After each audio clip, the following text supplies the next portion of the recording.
Yes, I know I'm like a month and a half late to this video being remotely relevant. I already haven't been on top of things at all these last few months, then I got sick, so that delayed it even further, and then I recorded the whole thing with my microphone on the wrong setting, so that delayed it yet again. I'll try and actually get this out on time for the ceremony next year. Anyway, 2025 Oscar nominations. This year I was able to see 9 of the Best Picture nominees in time for the show. I only missed out on I'm Still Here because I seriously could not find it anywhere within reason. The nearest theater to me that was playing it was over an hour away, and was only doing midnight screenings, at which time the subway would be closed for the night, and I wouldn't have any way of getting home. I'll get to it eventually. As for the nominees I was able to see, the first Best Picture nominee is Anora, and it was also nominated for Best Leading Actress, Best Supporting Actor, Best Director, Best Original Screenplay, and Best Editing. This was easily my favorite nominated movie at the Oscars this year. I really wanted it to win Best Picture and Best Screenplay, and any other wins would have been a nice bonus, so you can imagine I was pretty happy with the results. Side note here, in a year where I do this properly, I wouldn't be talking about the results, because I would get this video out before the results were announced, but this year might as well touch on them a bit. Anyway, this was one of the funniest new movies I've seen in quite a while. The first 40 or so minutes I thought it was kind of slow and wasn't really sure where it was going, but once our main quadro of characters, consisting of the protagonist and the 3 goons that work for the billionaire family, actually come together, the dynamic is amazing, and I love that basically everything that can possibly go wrong goes wrong. From minor inconveniences like slipping on ice, to a full-on automotive brawl with a tow truck.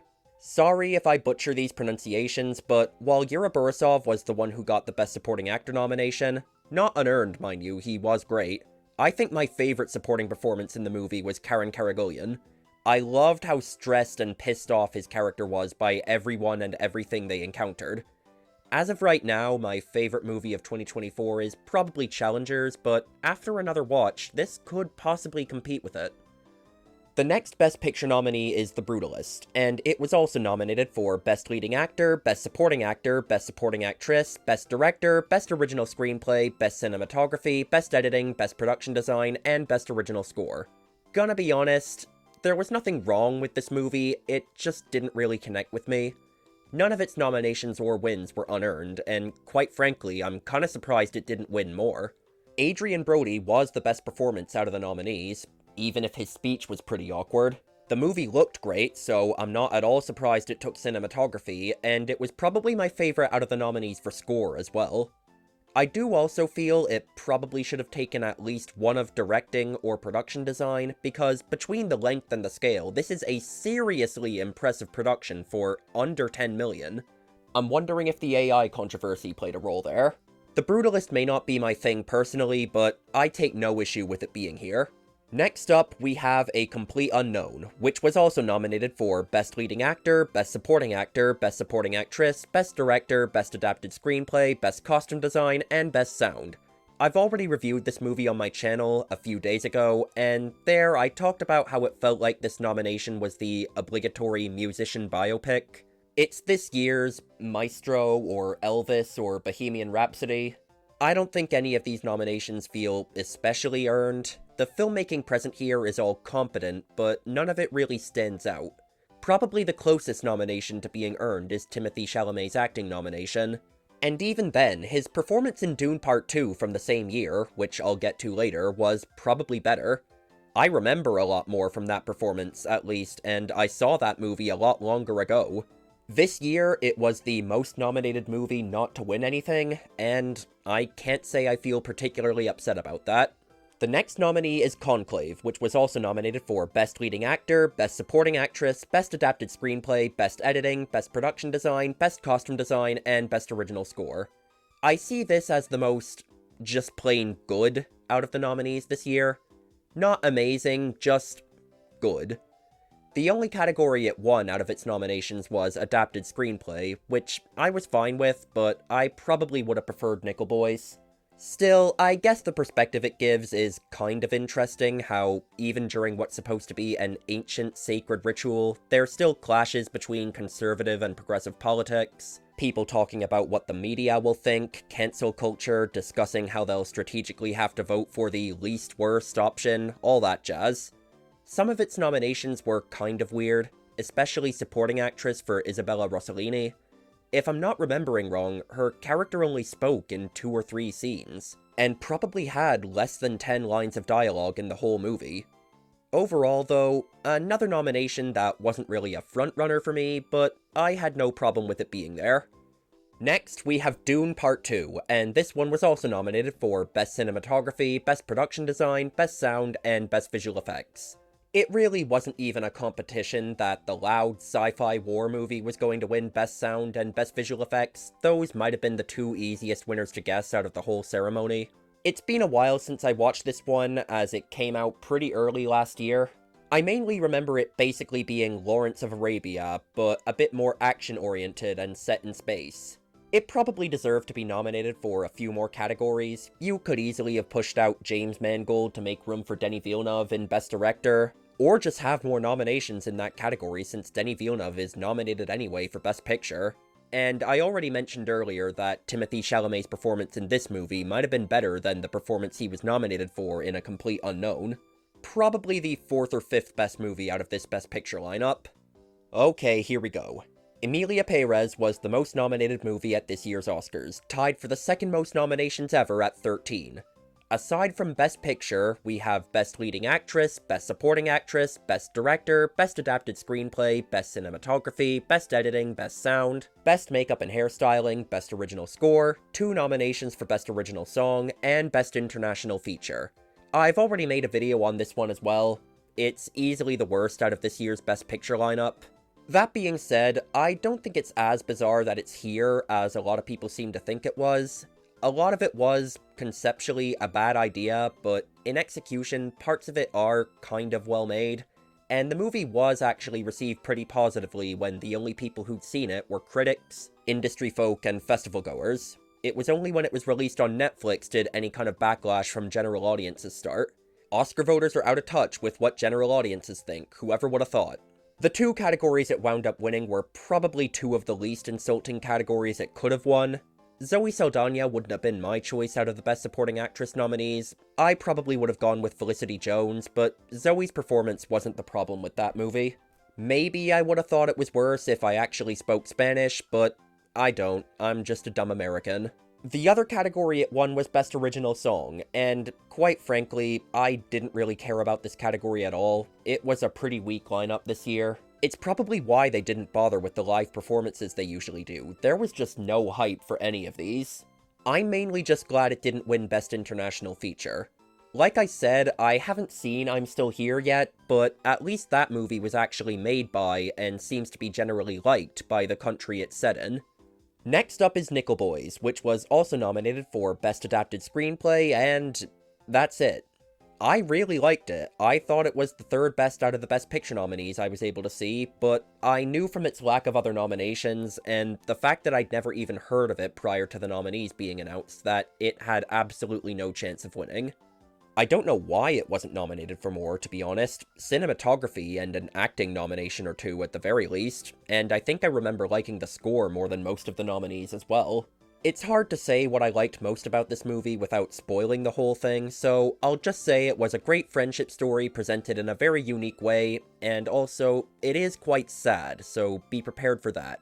The penultimate nominee is The Substance, which was also nominated for Best Leading Actress, Best Director, Best Original Screenplay, and Best Makeup and Hairstyling. This was my 2nd favorite out of the Best Picture nominees, only behind Anora, making for a really disturbing and effective body horror. One of the few horror movies to ever get a Best Picture nomination. It's great, but I do think the selection of nominations it got was a little weird. It obviously deserved its makeup and hairstyling win, especially if that's taking the various gore sequences into account. One of those genuinely made me want to vomit, which is a very rare sensation for me to experience while watching a movie. And I definitely don't take any issue with the Best Director nomination either, but the others. Demi Moore was great, although it is one of those nominations that makes me a little confused exactly how the leading role categories actually work, considering how Margaret Qualley had almost the exact same screen time. I find the screenplay nomination kind of strange as well. Maybe the script contained a bunch of detailed visual descriptions and they took that into account. The dialogue was mostly pretty simple and wasn't really what made the movie in my opinion. And there were some categories that it wasn't nominated for that I feel it should have been. Margaret Qualley probably should have at least gotten a Best Supporting Actress nomination, considering we spend half the movie following her and she was a pretty key part of the main character's plight. And a Best Sound nomination would have been deserved as well. The sound design played a pretty big role in making some of the movie's gore and gross-out sequences more effective. Probably deserved to win a little more, but I'm glad it at least got something. The last of the Best Picture nominees that I saw was Wicked, which was also nominated for Best Leading Actress, Best Supporting Actress, Best Editing, Best Production Design, Best Costume Design, Best Sound, Best Makeup and Hairstyling, Best Original Score, and Best Visual Effects. This is another one that just wasn't really my thing. I usually just don't like Broadway musicals that much. That being said, I still think I can say with confidence that not all of its nominations were deserved. Like, the visual effects, I honestly think were kinda bad some of the time. Everything looked way too clean and overexposed, and for production design, which it won, I would have preferred several of the other nominees. Still, it's good enough for what it is. It has a lot of catchy songs and good dance choreography. I'll watch Part 2 when it comes out. Next are the nominees for Best Animated Feature, of which I was able to see all of them except Memoir of a Snail. First up is Flow. This was a pretty groundbreaking nomination, and an even more groundbreaking win, with this being a foreign indie movie animated entirely in Blender, consumer-level animation software. It's presented in a very unique way as well, having no dialogue and animal characters that weren't even expressive in the traditional sense. Like, they did have expressions, I'm not talking Lion King 2019 here, but it was restricted a lot more to what you'd realistically see on these types of animals, compared to your average animated movie. It definitely took me a little while to get into as a result, but the story was cute, and the mysterious world the movie is set in is intriguing and beautiful. It's probably not my personal favorite out of the nominees as of right now, but I'll rewatch it at some point, and maybe I'll like it more when I go in knowing exactly what it is. Next up is Inside Out 2. This one is alright, I guess.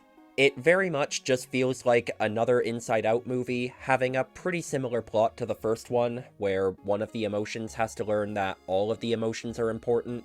It's easily the weakest out of the nominees. It mostly just feels like it's here to be the obligatory Disney Pixar nomination. They haven't really been dominating this category like they used to these last few years. The last one of their movies to even be a frontrunner was Encanto back in 2022. It's probably too soon to say that their dominance here is done for good, and that we'll hopefully see more variety in this category from here on out, but 3 years is the longest they've ever gone without one of them winning. Next, we have Wallace and Gromit, Vengeance Most Fowl.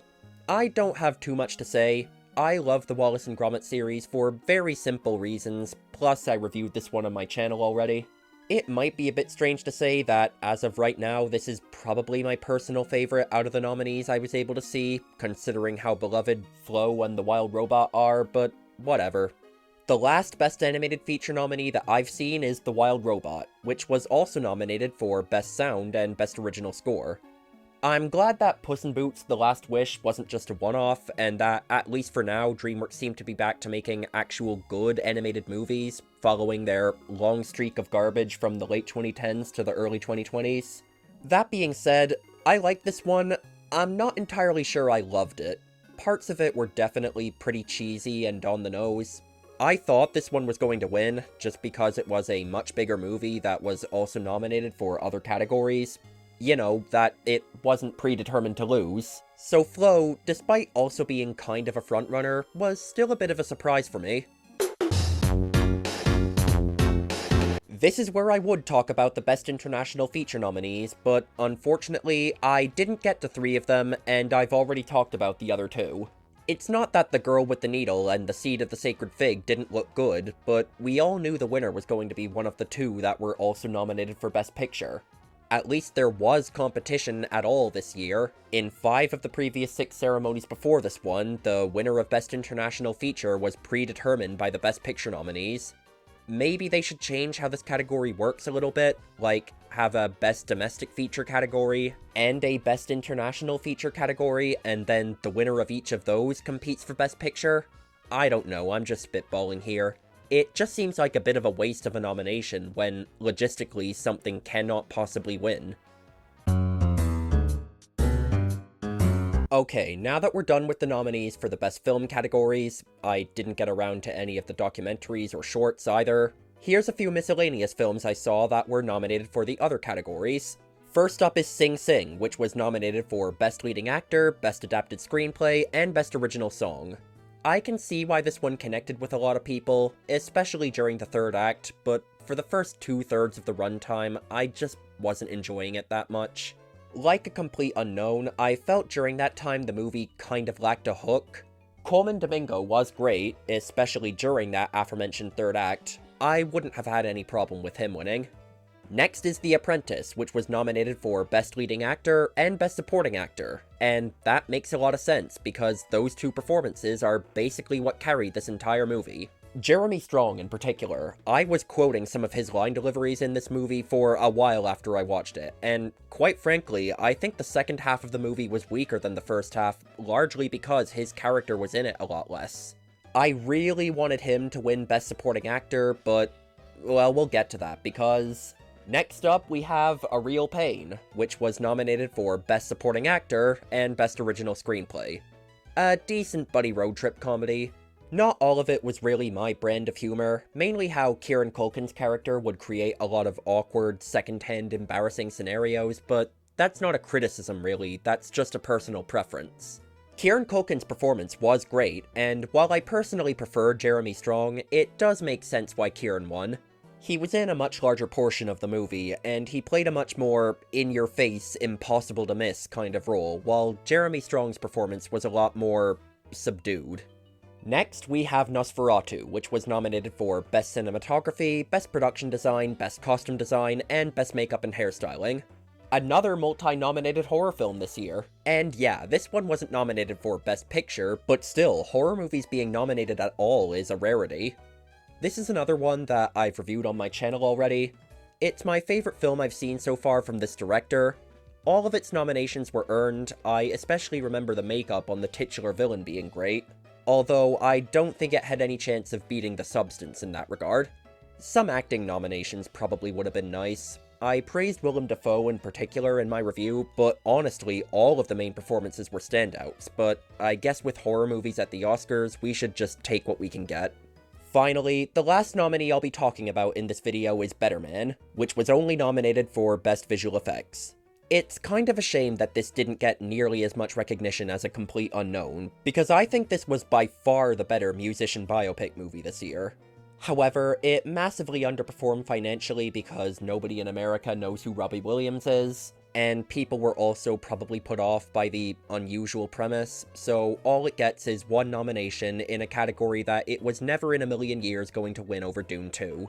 The nomination was definitely earned. The effects for the Monkey Man looked really good.